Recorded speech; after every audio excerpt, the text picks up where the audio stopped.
and welcome to Back of the Landing Net. Just me today. I'm down here on one of my syndicate lakes down at Roach Pit in Hampshire. It's a lake I've not been able to get on a great deal of time this year. This is night number 6 or 7 in my first season here. I don't normally fish Friday nights, I usually get down here midweek, but the weather's too good. It feels like it's going to be the last sort of really nice weekend. So it's quite a relatively low stock lake. I'd say about 23 acres in size and possibly bigger. I say early days for me, night 6. I've had one out of here already, which I'm delighted with, and that was actually in this swim. To show you now. So absolutely stunning carp, and that was on only my second night on here. I lost one on my first night, and I've lost another one as well, very weedy, and I've had a tench. So actually, you know, in 5 or 6 sessions on here, that's kind of more carp than what I could have possibly have imagined, to be honest with you. I was kind of prepared for a really tough season, struggling on here. However, my kind of restricted time and usually quick nights as well, so a lot of darkness have meant that I've not really got to grips with the lake. So I've been fishing sort of short, quick bite tactics, like I am today. I'm going to fish 3 on naked chod today, fanned out over an area. There's sort of a real clear patch out to the left in front of me, but there is real big beds of weeds. So I just have not got the time to sort of hunt around and try and find any clear spots. So I want to fish sort of wherever I land. Look, fishing the naked chod, my chod is going to land and sit on top of the weed, or on top of wherever it lands, and it's going to be fishing. It's going to reset, and I'm going to catapult out some freebies around it, and they're going to land sort of on the weed, in the weed, around the weed. So I know this rig in any situation is going to be fishing in the weed, outside of the weed, off the weed. It doesn't matter. So I've got, yeah, a sort of fanned approach, fishing between sort of 12 and 15 wraps across the 3 of them, and that's what's done me a bite on this swim before. Caught me the tench and got me my other bites. So I'm going to go with that approach. I'm going to fish a variety of pop-ups. I'm going to do something a little bit different. I'm going to kind of, if I'm fishing with a fishy boilie, I'm going to give it some sort of sweet, fruity sort of glug and spray. And if I'm fishing with a fruity boilie, I'm going to give it a little bit of a fishy spray. So a bit of a mix and match. I guess something a little bit different, something that not everybody would do. So yeah, I'll see what happens. But I'll show you what I'm doing. I'll show you around the swim, and yeah, fingers crossed we get something.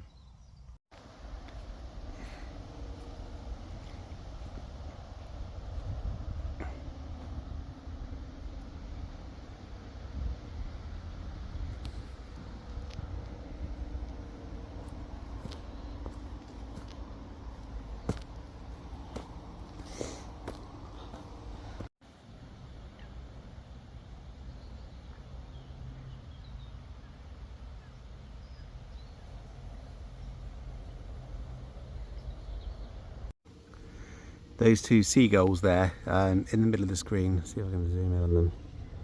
There they are. They're giving away one of my spots there. They know. They've just seen me cast out my other 2 rods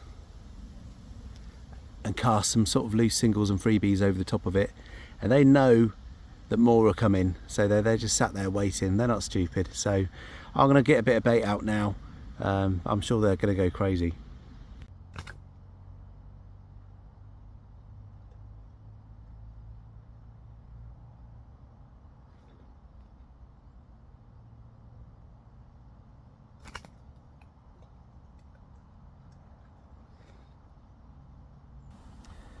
Right, one thing I'll always do, these use it bodies, all of their baits, you can sort of see that.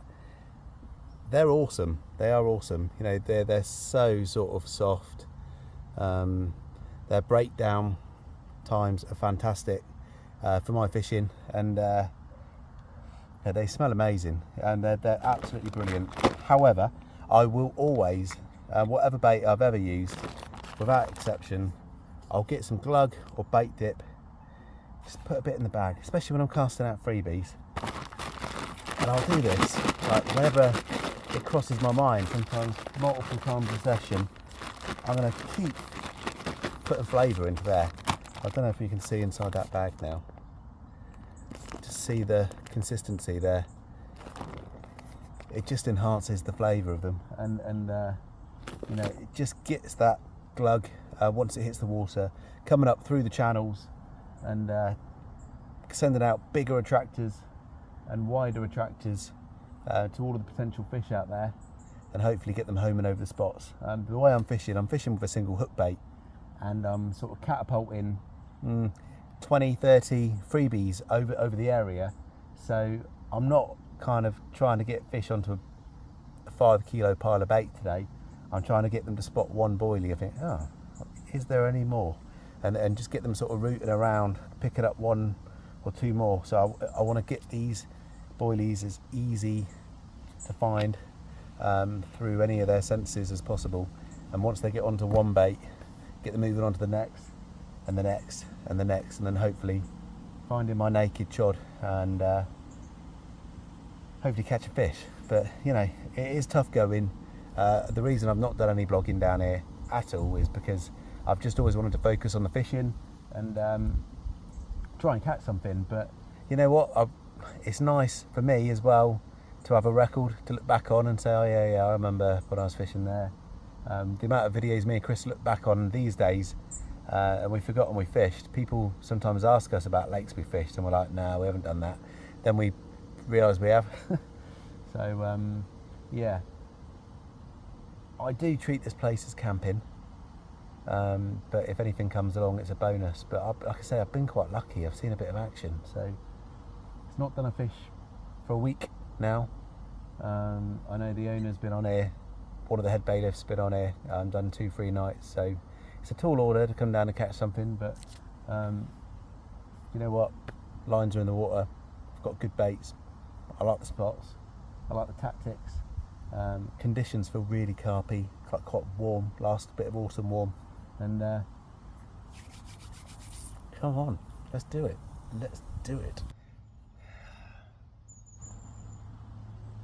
Do you know what I mean? When these two are around, there's usually problems. Right, come here. Right, move on. Get out. Out. You know what I mean? That's what you're up against. Move, keep on moving.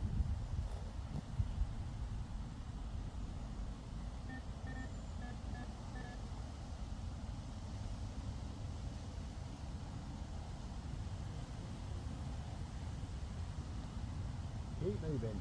Go on. Get out. Get out. Get out.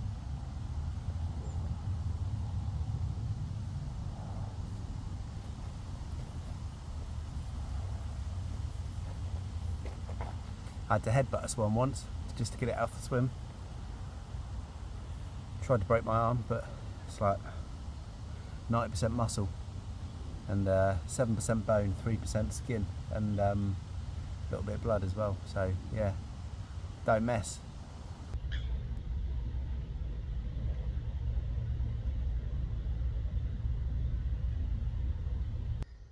It's funny really, because like a lot of blokes go fishing to get away from their birds, but you come here and you're up against swans, moorhens, coots, seagulls. I had a bat fly into my line when I was playing a fish once. A bat.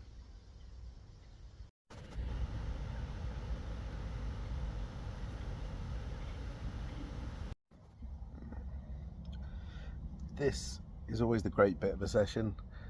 Your rods are out, your stuff's nice and tidy, you're in the chill zone. It's taken hours and thousands of steps and lots of thinking to get here, but now is the chill time. So I sit up here, watch the lake. I've got a lovely view of the lake from up here.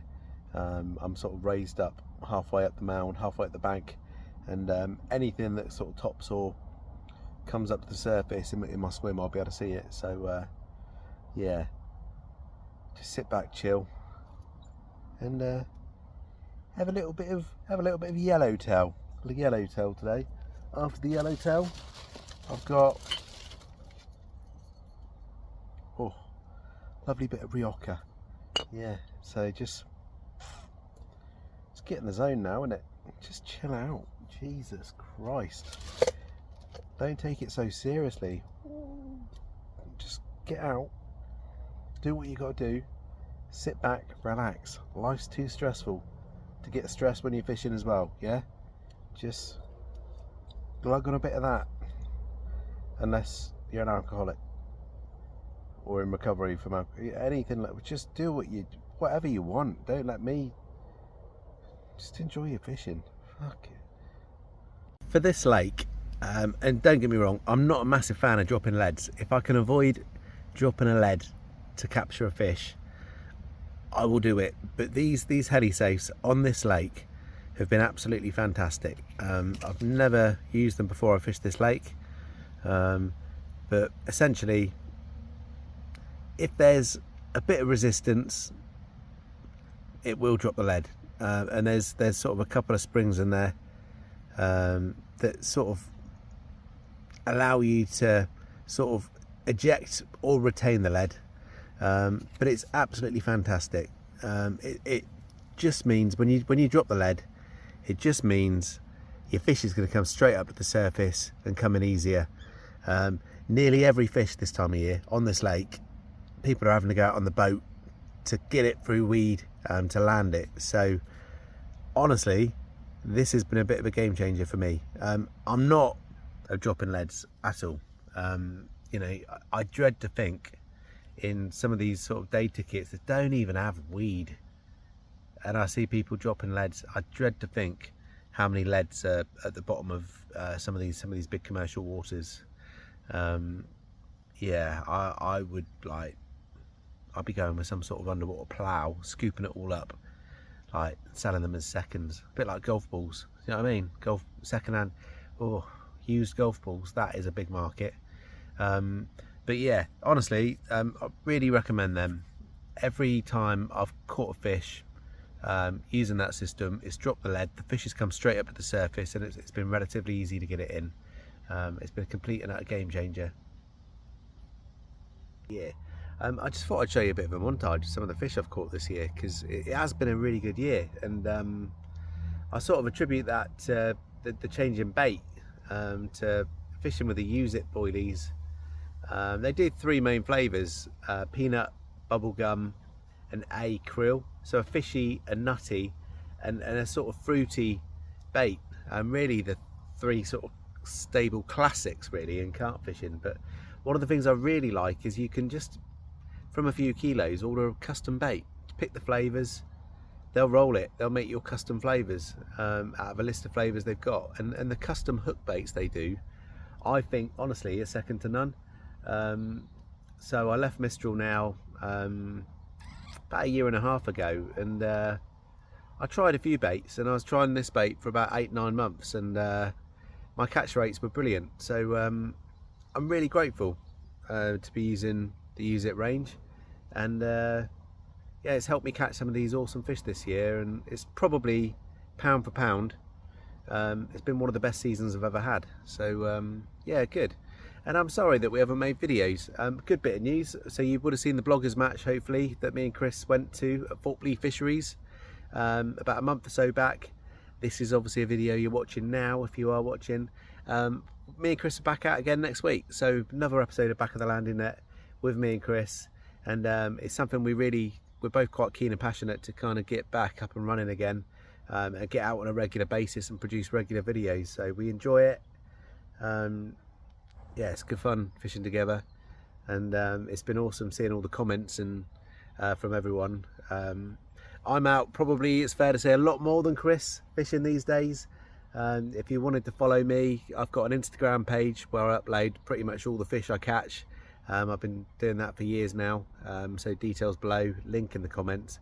But yeah, give me a follow and look out for more Back of the Landing Net content. back of the landing net content coming soon.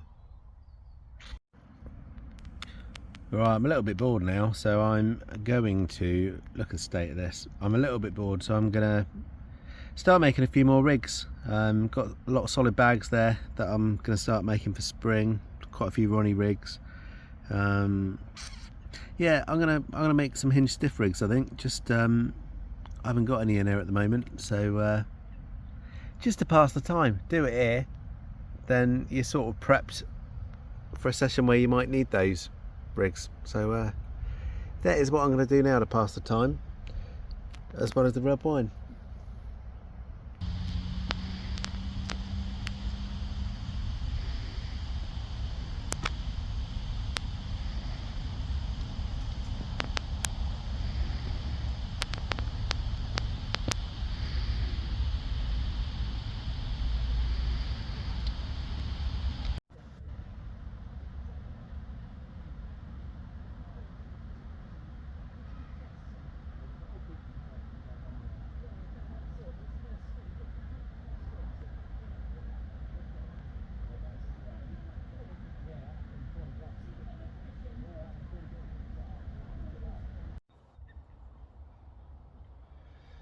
Right, I've just had some dinner.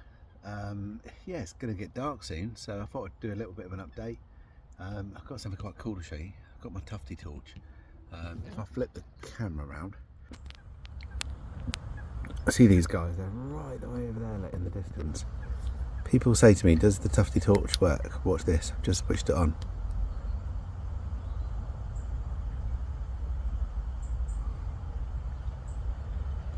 There we go. They are not having that.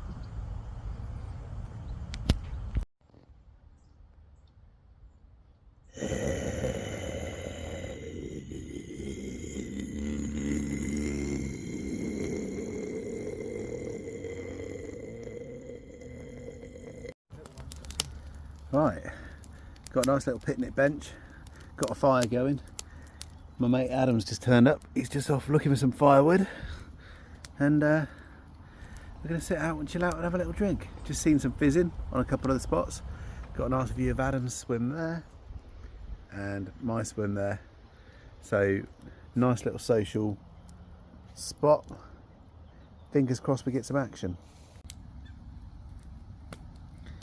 That'll fade into a morning shot. Yeah. And then explain the blank. Alright, it's about 10 o'clock. I fell asleep so early. I think about 7:30, 8:15. I was watching Star Wars, Clone Wars, the cartoon. Anyway, I fell asleep. And I've got a two-way with Adam, and I heard him on the two-way go, "Are you in?" And then my rod went beep, beep, beep, beep. So it obviously beeped a couple of times before, just didn't pick it up. But yeah, I was in, bobbing right at the top, line tight, playing the fish for about a quarter of an hour through heavy weed, and unfortunately got a hook pull, probably about 4 or 5 rod lengths from the bank. After quite some time, I felt the fish on.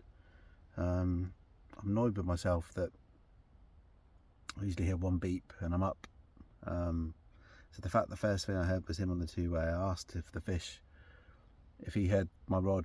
He's been awake just on the next swim the whole time. I heard if he heard my rod going longer, and he went, yeah, it was going just a little bit. So yeah, I definitely feel like that's one lost, and that's my fault. And it's not nice on any lake. It's really unlike me. I'm tired,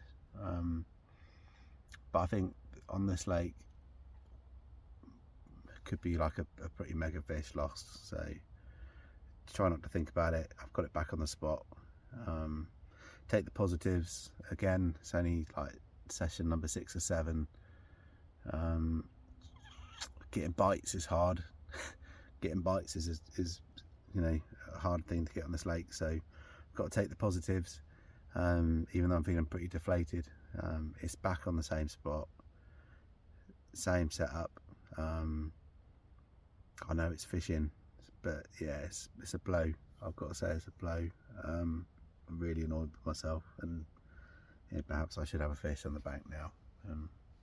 So yeah, just gonna try and get some sleep. But yeah, I'm down. Hopefully see you in a bit.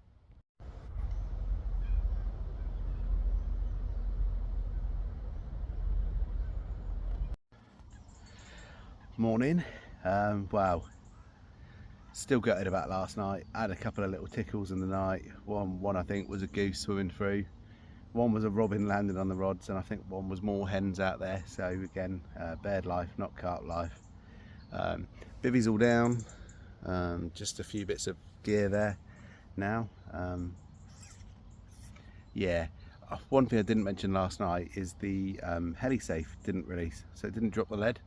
So I've got all that weed, a 3-ounce lead. If that had dropped, the fish probably would have come up to the surface. It certainly would have come up to the surface a lot quicker. I got it through a couple of the big weed beds out there. I'm gutted, but like I say, you've got to take the positives. Very hard to get a bite on here. There hasn't been a fish out in over a week. There's a lot on, probably 8, 9, 10 on last night, so I didn't hear any other alarms go. So take the positives. It was the use it acryl that got the bite, and that was sort of glugged in the bubble gum. So again, that sort of sweet and fishy, that sort of combination of different sort of baits and flavours, I think always does me quite well. But we'll be out again soon, hopefully get a chance to catch another one. But yeah, nice to catch up. See you again.